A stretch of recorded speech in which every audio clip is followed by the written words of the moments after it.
আজকের এই ভিডিওতে আমি তোমাদের সঙ্গে শেয়ার করব 2024-25 সেশনে স্বামী বিবেকানন্দ স্কলারশিপের আবেদন কবে শুরু হবে, তোমাদের এই স্কলারশিপে আবেদনের জন্য কি কি যোগ্যতা লাগবে, কত টাকা দেওয়া হবে, কি কি ডকুমেন্টস লাগবে, কিভাবে আবেদন করবে, প্রত্যেকটি বিষয় A to Z ইন ডিটেলসে আলোচনা করব। কাজেই ভিডিওটি সম্পূর্ণ দেখো এবং ভালো লাগলে অবশ্যই চ্যানেলটিকে সাবস্ক্রাইব করো। তো সর্বপ্রথম এই অফিসিয়াল পোর্টালে তোমরা যদি আসতে চাও তাহলে sbmcm.wbhed.gov.in এই অফিসিয়াল পোর্টালে তোমরা কিন্তু সরাসরি চলে আসতে পারো। তো এবার আমরা দেখে নেব এই স্কলারশিপের জন্য কি কি যোগ্যতা লাগবে আবেদন করার জন্য। তো তোমরা যারা আবেদন করবে তোমাদের কি কি যোগ্যতা লাগবে। তুমি যদি 2024 সালে মাধ্যমিক পরীক্ষায় পাশ করে থাকো এবং উচ্চ মাধ্যমিক পরীক্ষায় পাশ করে থাকো বা কলেজে পাশ করে থাকো এবং সেক্ষেত্রে তোমার যদি মাধ্যমিক বা উচ্চ মাধ্যমিকে মিনিমাম 60% মার্কস পেয়ে থাকো, অর্থাৎ তোমার যদি 60% ওপর নম্বর থেকে থাকে, তাহলে কিন্তু তুমি এই Swami Vivekananda merit cum main স্কলারশিপে আবেদন করতে পারবে। শুধুমাত্র এই 60% থাকলেই হবে না, তার সঙ্গে অন্যান্য যোগ্যতাগুলি লাগবে। তো কি কি যোগ্যতা লাগবে সেগুলি একে একে তোমাদের সঙ্গে শেয়ার করছি। দ্বিতীয়ত, তোমাদের যে ফ্যামিলি ইনকাম সেটা কিন্তু 2,50,000 টাকার কম থাকতে হবে। যদি এর থেকে বেশি থাকে তাহলে তোমরা আবেদন করতে পারবে না। এরপরে এখানে ইনফরমেশন দিয়ে দেওয়া হয়েছে যে the payment will be made directly beneficiary transfer only, অর্থাৎ টাকাটি সরাসরি ব্যাংক অ্যাকাউন্টে ক্রেডিট করানো হবে। তোমাদের ব্যাংকে কোনো অফলাইন প্রসেসে কিন্তু টাকা দেওয়া হবে না, তাই তোমাদের ব্যাংক অ্যাকাউন্ট থাকা কিন্তু ম্যান্ডেটরি।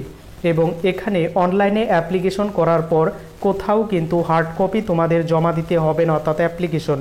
কিন্তু অনেক সময় তোমাদের কলেজ বা তোমাদের স্কুলে অনেক সময় হার্ড কপি চাইবে বা তোমাদের ফর্মটা চাইবে, তো সেক্ষেত্রে তুমি কিন্তু জমা দেবে। তো এরপরে একটা খুবই গুরুত্বপূর্ণ ইনফরমেশন এখানে কিন্তু বলে দেওয়া রয়েছে যে candidate opting for this scholarship and fund eligible will not be allow enjoy any other government বা সেন্ট্রাল স্কলারশিপ, অর্থাৎ তুমি যদি এই স্কলারশিপ থেকে টাকা পেয়ে থাকো তাহলে তুমি অন্যান্য সরকারি স্কলারশিপ থেকে টাকা দেওয়া হবে না বা তুমি কিন্তু অন্য স্কলারশিপে আবেদন করতে পারবে না। তবে এখানে বলে দেওয়া রয়েছে কলেজ থেকে তোমাদের যদি পার্সোনালি কোনো স্কলারশিপ দেয় সেক্ষেত্রে সেটা ইফেক্ট হবে না, অর্থাৎ সরকারি স্কলারশিপ তুমি কিন্তু একটি আবেদন করতে পারবে। তো এখানে কত টাকা দেওয়া হবে, উচ্চ মাধ্যমিক পাস করে কলেজে পড়াশোনা করলে আর্টস নিয়ে সেক্ষেত্রে তোমাকে 12,000 টাকা, কমার্স নিয়ে পড়লেও 12,000 টাকা এবং সায়েন্স নিয়ে পড়লে 18,000 টাকা এই স্কলারশিপ থেকে পেয়ে যাবে। এরপর যারা প্রফেশনাল কোর্সগুলি করবে, তো প্রফেশনাল কোর্সে প্রত্যেক বছর কিন্তু 18,000 টাকা করে দেওয়া হবে। এরপরে তোমরা যারা এইচএস পাস করে, অর্থাৎ তোমরা যারা মাধ্যমিক পাস করে 11-এ অ্যাডমিশন নেবে, তোমরাও কিন্তু 12,000 টাকা প্রত্যেক বছর পাবে। যারা ডিএলএড করবে তাদের ক্ষেত্রেও 12,000 টাকা করে প্রত্যেক বছর দেওয়া হবে এবং প্রত্যেক ক্ষেত্রেই কিন্তু 60% মার্কস থাকা ম্যান্ডেটরি। এবং তোমরা যারা উচ্চ মাধ্যমিকের পর বিভিন্ন ইউজি ইঞ্জিনিয়ারিং বা বিভিন্ন প্রফেশনাল কোর্সগুলি করবে, যেগুলো ডিপ্লোমা কোর্সও হতে পারে বা এআইসিটিও হতে পারে অ্যাপ্রুভ, সেক্ষেত্রে তুমি কিন্তু বছরে 60,000 টাকা করে পেয়ে যাবে। এবং যারা পলিটেকনিক কোর্স করবে মাধ্যমিক পরীক্ষা দেওয়ার পর তারা কিন্তু 18,000 টাকা করে এই স্কলারশিপ থেকে টাকা পাবে। তো এই স্কলারশিপে আবেদন করলেই কি সবাই টাকা পাবে? তো এর উত্তর কিন্তু হ্যাঁ, তোমাদের যদি যোগ্যতা থাকে তাহলে অবশ্যই তুমি টাকা পাবে।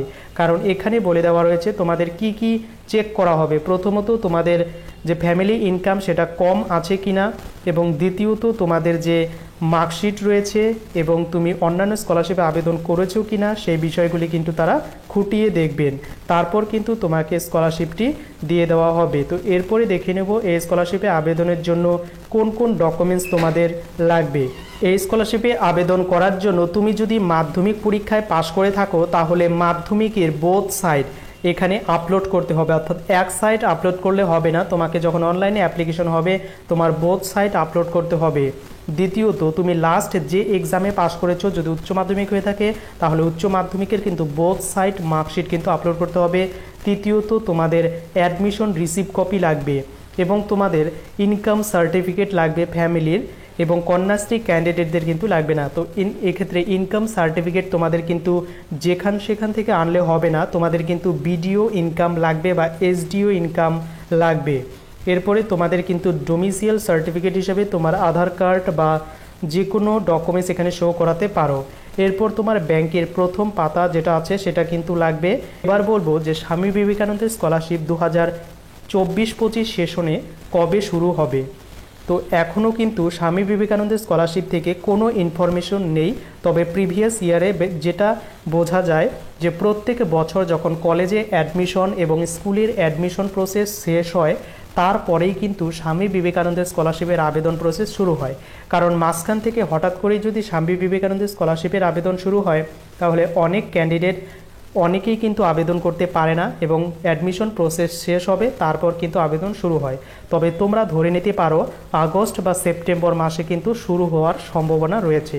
তো যখন শুরু হবে তোমাদের জন্য অবশ্যই লেটেস্ট ভিডিও আনবো এবং স্বামী বিবেকানন্দের স্কলারশিপ সম্পর্কে তোমাদের যদি আরও ইন ডিটেলসে তোমার কোনো প্রশ্ন থেকে থাকে পার্সোনালি অবশ্যই কমেন্ট করে জানাবে। এবং তার সঙ্গে এখানে একটি নম্বর দেখতে পারবে, হেল্পলাইন নম্বর।